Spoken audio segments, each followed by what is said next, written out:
July 8, 1944. Northern Saipan. Private First Class Guy Louis Gabaldon, just 18 years old and weighing scarcely 123 pounds, moved toward a system of caves where hundreds of Japanese soldiers and civilians had taken refuge. What followed became one of the most extraordinary episodes of the Pacific War.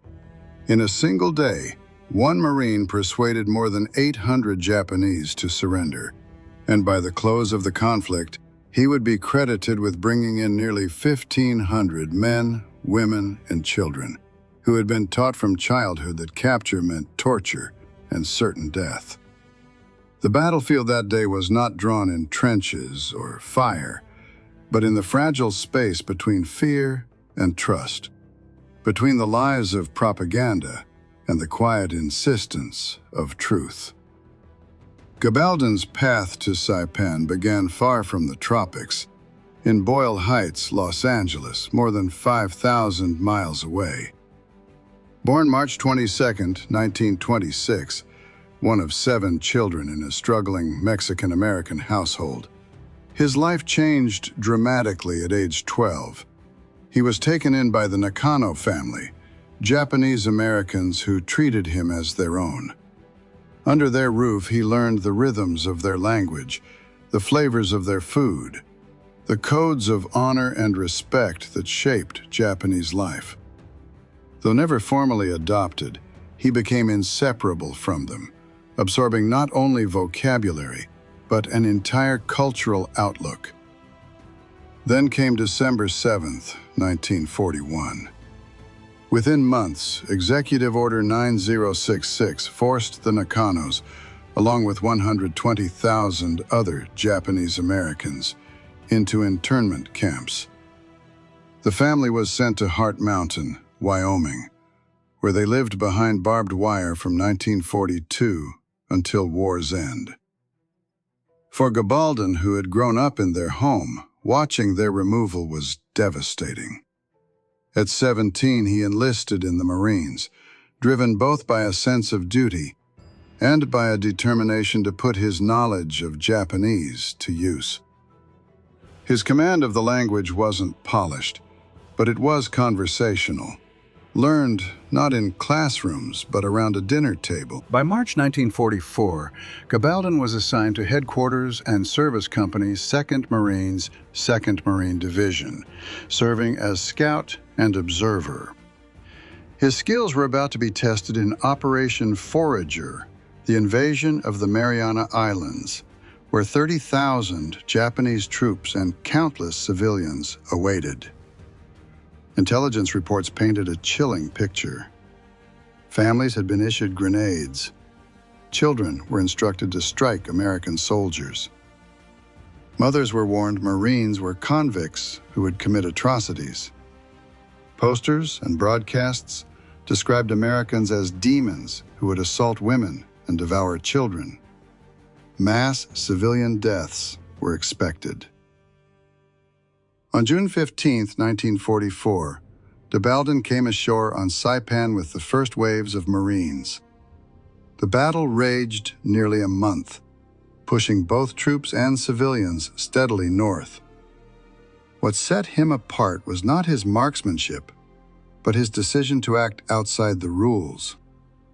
At night, slipping away from his unit, he ventured alone toward Japanese-held caves and positions, speaking in their language, offering not threats but promises of safety. Gabaldon's first attempts came quietly, almost experimentally. One evening, slipping through the darkness beyond Marine lines, he approached a cave where a group of Japanese soldiers and civilians had barricaded themselves. Instead of shouting commands through a bullhorn, as official interpreters often did, he sat near the entrance and spoke softly in everyday Japanese. He talked about food, about safety, about the way prisoners were being treated. Hours passed as his voice carried into the stone hollow. At last, shadows stirred, and several men emerged. Against all expectations, they laid down their weapons and surrendered. Word of the incident began to spread among his fellow Marines. His officers remained wary. Such unsanctioned missions were reckless, even suicidal, but the results could not be ignored. Gabaldon continued to wander off at night, returning with prisoners in tow. Some Marines joke that he was bringing back more captives than squads armed with rifles and grenades. The difference lay in his approach. Other interpreters used rigid military phrasing that often sounded foreign or insincere. Gabaldon spoke the way the Nakano family had spoken around their kitchen table: colloquial, respectful, familiar. He didn't bark orders. He held conversations. His size and youth made him less threatening than the monstrous caricatures portrayed in Japanese propaganda. Here was no towering brute, but a small, earnest young man who offered dignity rather than humiliation. By July 1944, as the fighting reached the northern tip of Saipan, his methods became more urgent. The cliffs above the sea were already sites of horror. Families, convinced that surrender meant torture, leapt together into the water. Mothers clutched children. Fathers pulled pins on grenades. Whole households vanished in fire and spray. The Americans who witnessed it were shaken to silence. Every life saved from that fate mattered beyond measure. On July 8th, Gabaldon achieved what few believed possible. Venturing again toward clustered caves filled with soldiers and civilians, he began speaking, coaxing, persuading for hours. When he returned to Marine lines, he was not alone. Behind him walked hundreds. Soldiers still in uniform, civilians carrying infants, elders leaning on sticks. That day, 807 people surrendered to a single Marine. The feat was later confirmed by Marine intelligence officers and remains one of the largest mass surrenders credited to an individual in American military history. The scale of Gabaldon's July 8th triumph stunned his unit. Marines who had fought through weeks of bloody assaults could hardly believe that one private had convinced hundreds of Japanese soldiers and civilians to walk peacefully into captivity. Intelligence officers tallied the numbers carefully, astonished at the sight of long columns of prisoners filing past. For Gabaldon, it was validation that persuasion could succeed where bullets failed. Recognition followed quickly. On July 15th, Captain John Schwaber, impressed by the magnitude of the surrender, submitted Gabaldon's name for the Medal of Honor. Yet in the complicated hierarchy of command, enthusiasm did not always translate into awards. General Holland Smith, overall commander of the invasion force, decided the nomination should be reduced. Instead of the nation's highest honor, Gabaldon would eventually receive the Navy Cross, second only to the Medal of Honor in prestige. The official citation spoke of his bravery, how, working alone on the front lines, he entered caves and bunkers often under fire, bringing out more than 1,000 enemy troops and civilians. For the Marine Corps, it was proof that his actions were real, not rumor. Still, not everyone accepted the story without question. Lieutenant Robert B. Sheeks, a fellow Marine language officer, later described Gabaldon as a tireless self-promoter, hinting that some of his accounts may have been embellished. Such doubts were understandable. Many of his missions took place at night, deep in enemy-held ground, without witnesses. Verifying exact conversations or numbers was nearly impossible. Yet the central truth remained. Hundreds had laid down their weapons and chosen life because of his words. In the savage battle for Saipan, where American casualties reached into the thousands and Japanese losses approached annihilation, every surrender meant another life pulled back from the abyss. The tragedy of Saipan only deepened the importance of his achievement. Nearly the entire Japanese garrison of 30,000 was wiped out. Among civilians, the toll was worse. Tens of thousands lost, many by their own hands. Mothers hurled their children from cliffs before leaping themselves. Entire families vanished in smoke and sea foam. Against this backdrop, the fact that any civilians could be persuaded to trust an American Marine was extraordinary. Gabaldon's efforts stood as fragile islands of mercy amid an ocean of destruction. In the final days of the campaign, Gabaldon's luck nearly ended. While conducting one of his solitary approaches, he was cut down by machine gun fire. The Navy Cross citation mentions the wounds but leaves out the exact moment. Even injured, he pressed on until his commanders ordered him evacuated. By then, his tally had already reached extraordinary heights. Records place his total captures at well over 1,000, with most accounts settling near 1,500 soldiers and civilians taken alive. Initially, he was given the Silver Star. Years later, in 1960, the award was upgraded to the Navy Cross, making him the most decorated Marine of Mexican descent during the Second World War. The medal is second only to the Medal of Honor, yet to many who had witnessed his feats, the distinction felt incomplete. For decades, veterans, politicians, and Hispanic organizations pushed for an upgrade to the Medal of Honor. All efforts were denied, officially because too much time had passed. Some suspected that the unconventional nature of his methods, operating alone, without orders, relying on language and persuasion, made higher recognition uncomfortable for the institution. Controversy did not end with the medals. Hollywood seized on his story in 1960, releasing Hell to Eternity, a dramatization starring Jeffrey Hunter. The film stripped Gabaldon of his identity, casting a tall, blue-eyed actor in the role of the slight, dark-haired Marine from Boyle Heights. The script transformed patient negotiations into firefights, cultural understanding into swagger. Gabaldon himself admitted disappointment. What he had achieved through empathy and persistence was recast as a conventional tale of gunfire and bravado. For many viewers, this distorted version became the only image they knew of the man. In truth, his accomplishments rested not on violence, but on dialogue. His patient hours spent outside cave mouths, weaving words of reassurance, were replaced on screen with explosions and heroics.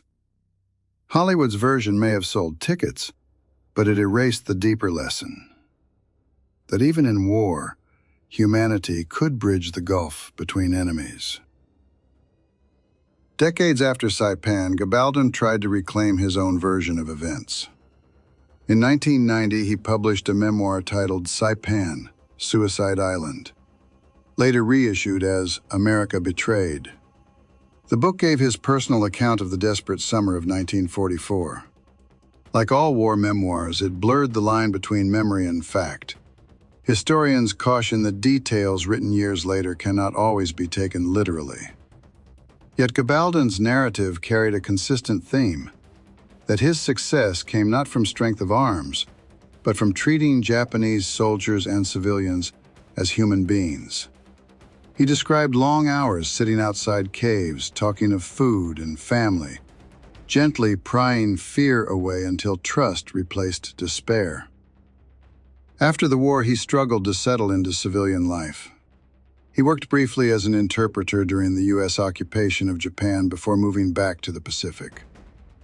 For 2 decades, he lived on Saipan itself, running a fishing business in the very waters where his wartime legend was born.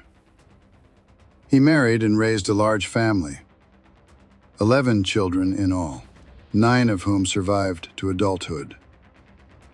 Beyond business, he spoke often at schools, veterans halls, and community events, urging audiences to see the power of cultural understanding over raw force. In later years, recognition grew slowly. On July 7, 2006, Los Angeles Mayor Antonio Villaraigosa honored him at City Hall, praising his extraordinary role in military history and his service as a Mexican-American veteran. Just weeks later, on August 31st, Gabaldon passed away in Old Town, Florida, at the age of 80 from heart disease. He was laid to rest with full honors at Arlington National Cemetery. The circle of his life carried its own irony. The Nakano family, who had taught him Japanese, had been confined in internment camps, branded as threats to the country. Yet Lane Nakano, one of his adoptive brothers, went on to serve in the famed 442nd Regimental Combat Team, the Japanese-American unit that became the most decorated of its size in American history. While Gabaldon persuaded Japanese civilians to surrender in the Pacific, Lane fought in Europe to prove the loyalty of his people. Their parallel paths symbolized a wartime contradiction: prejudice and confinement at home, sacrifice and heroism abroad. Gabaldon's story did not fade entirely into legend. Within the Marine Corps, his actions became a case study in what language and culture could achieve on the battlefield. Official manuals rarely mention him by name, yet military instructors point to his example when training personnel in psychological operations. His unorthodox success demonstrated that cultural understanding could sometimes be as decisive as artillery. The essence of his method lay in simplicity.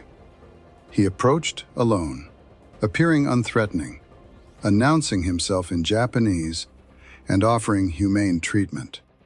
His small frame and youthful appearance contradicted the monstrous image that propaganda had painted of Americans. He spoke in familiar, everyday Japanese, not the stiff phrases of military interpreters, but the rhythms of household speech. He gave captives space to preserve dignity, framing surrender not as disgrace, but as a chance to protect families and survive for Japan's future. Each of these elements chipped away at fear. Hours of patient conversation could unravel years of indoctrination. Against propaganda that depicted Americans as monsters who would rape, torture, and consume their prisoners, Gabaldon's very presence proved otherwise. Every family that stepped out of a cave into his custody represented one less suicide on the cliffs. In later decades, these principles reappeared on distant battlefields. In Iraq and Afghanistan, units that invested in cultural knowledge and embedded interpreters reported stronger cooperation from civilians. Soldiers who understood not only words but traditions and values consistently achieved better results than those who relied on firepower alone. Gabaldon had embodied these lessons instinctively, long before counterinsurgency doctrine formalized them. Still, the broader military machine struggled to embrace his example. Training in languages remained limited, cultural briefings shallow, and doctrine heavily weighted toward force protection. His success highlighted what could be achieved by one determined individual. But scaling such methods across entire armies remained elusive. The persistence of his example, however, spoke volumes. In classrooms and field exercises, his story illustrated a simple truth. Fire can break bodies, but words can change minds. Yet Gabaldon's legacy has always carried the shadow of uncertainty. Some officers who served on Saipan praised his courage without hesitation. Others, like Lieutenant Robert B. Sheeks, described him as an ambitious self-promoter, eager to magnify his reputation. The nature of his missions, solo, often in darkness, without witnesses, left many of his claims beyond the reach of absolute proof. Still, several points are difficult to dismiss. Marine intelligence officers verified that on July 8, 1944, he returned with 807 captives in a single day. His Navy Cross citation officially credited him with capturing well over 1,000 soldiers and civilians during the campaign. In 1957, 3 intelligence officers publicly confirmed his numbers on the television program This Is Your Life. The paperwork exists, the records survive, and the citations remain part of the Marine Corps archive. Historians have tried to thread the line between exaggeration and reality. Some argue that even if his totals were inflated, the feat of persuading any Japanese civilians to surrender, amid propaganda that promised Americans would commit unspeakable crimes, was remarkable enough. Others suggest that the lack of witnesses makes it impossible to know how much was theater and how much was fact. The truth probably lies in the middle. Gabaldon may have amplified certain episodes later in life, but the documented evidence of his mass captures is strong. At the very least, hundreds of Japanese walked into captivity because of his words, not his rifle. In the context of Saipan, where almost all of the garrison perished, and tens of thousands of civilians died, many by suicide, that distinction carried immense weight. For historians, the story embodies both inspiration and caution. It shows how individual initiative can alter the course of battle, but also how wartime legends can grow in the telling. Gabaldon himself remained at the center of this paradox. A man whose record was undeniable, but whose every detail could never be nailed down. The island of Saipan became a graveyard in the summer of 1944. Of roughly 30,000 Japanese soldiers stationed there, fewer than 1,000 survived. Among the civilians, the toll was worse still. An estimated 22,000 lives lost, many through desperate mass suicides. American forces counted more than 3,000 dead and over 10,000 wounded. Against such devastation, Gabaldon's achievements stood out, not simply as numbers in a report, but as lives spared from annihilation. Every surrender he won subtracted from those grim statistics. His 1,500 captives were not just tallies in a ledger. They were fathers, mothers, children, people who survived because one Marine refused to let propaganda dictate their fate. Where others chose grenades or cliffs, his words opened a narrow passage to survival. In the cruel arithmetic of Saipan, persuasion added lives back into a future that had seemed erased. The ripple effect extended far beyond the battlefield. Each soldier who surrendered returned to Japan after the war. Each civilian saved meant a family line continued. Children grew up with parents instead of memories. Communities preserved members who would rebuild shattered towns. Generations that might have ended on the cliffs endured because one Marine spoke in their language and convinced them to live. The weight of that legacy cannot be measured in medals or citations. It is written instead in the unseen stories of survival. The villagers who walked out of caves with infants in their arms. The young conscripts who avoided dying nameless on foreign soil. The families that did not vanish into the sea. On Saipan, where death seemed inevitable, Gabaldon proved that survival was still possible. After the guns fell silent, Gabaldon's bond with Saipan did not end. He chose to return there as a civilian, living on the island for nearly 2 decades. He built a fishing business, raised his family, and remained connected to the land where his name had first been written into history. Though no record survives of him meeting those he personally convinced to surrender, his decision to settle on Saipan suggests a deep attachment to both the place and the people. In his later life, he became an outspoken advocate for the recognition of Hispanic contributions to American military history. He traveled, spoke at schools and community events, and recounted his story as a lesson in cultural understanding and individual initiative. To him, the war was less about firepower and more about what empathy and language could achieve when all else failed. His service was honored formally at the end. Buried in Arlington National Cemetery, Gabaldon joined the ranks of America's most distinguished dead. His grave, like the medals on his chest, stood as acknowledgement that his story had earned a place in the nation's record. For visitors who knew the details, the stone marked more than a soldier's sacrifice. It marked the man who had chosen to save rather than destroy. His adoptive brother Lane Nakano's path provided a powerful parallel. While Gabaldon persuaded Japanese civilians to surrender in the Pacific, Lane served in Europe with the 442nd Regimental Combat Team, the famed Japanese-American unit that became the most decorated of its size in U.S. history. One brother saved lives through language. The other fought to prove loyalty through arms.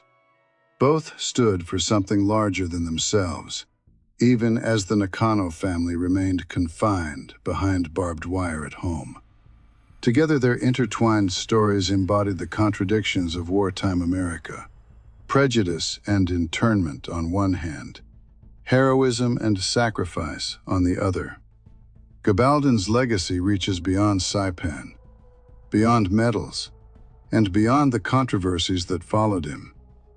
His actions became a reminder that language and empathy could alter the course of battle, just as surely as guns and bombs. The lesson has echoed through generations of military thought. Understanding an enemy's culture can sometimes yield victories that brute force cannot. The principles he demonstrated were clear. Approach with humility rather than menace. Speak in familiar tones, not rigid commands. Be patient enough to let fear erode naturally. Offer surrender not as humiliation, but as a path to survival with dignity and tact. These methods worked because they acknowledged human needs that propaganda and fear had twisted, but not erased. For modern militaries, his example serves as both inspiration and challenge. In Iraq and Afghanistan, units that trained deeply in language and cultural customs consistently reported better outcomes with civilians. Yet across the broader system, such training remains rare, often overshadowed by conventional tactics. Gabaldon's story shows what one individual could accomplish through cultural fluency, but also highlights how difficult it remains for armies to scale such practices. Historians still debate the numbers, still question whether every detail unfolded as told. But the essential truth is undisputed. Gabaldon persuaded hundreds, perhaps more than 1,000, Japanese soldiers and civilians to choose life. On Saipan, where cliffs ran red and despair was the order of the day, that achievement was extraordinary. His story reflects something uniquely American. A Mexican-American boy, raised partly by a Japanese-American family, drew upon that unlikely mix of cultures to save lives on the battlefield. Diversity became his greatest weapon. In his hands, America's strength was not only firepower, but the ability to bridge divides between peoples who had been taught to hate one another. In the end, Gabaldon proved that true heroism is not measured solely by enemies destroyed, but also by lives preserved. His Navy Cross remains the official recognition, but his greater memorial is the generations who lived because he spoke softly in the language of their homes. On the blood-soaked cliffs of Saipan, one Marine chose words over weapons, and in doing so, altered history.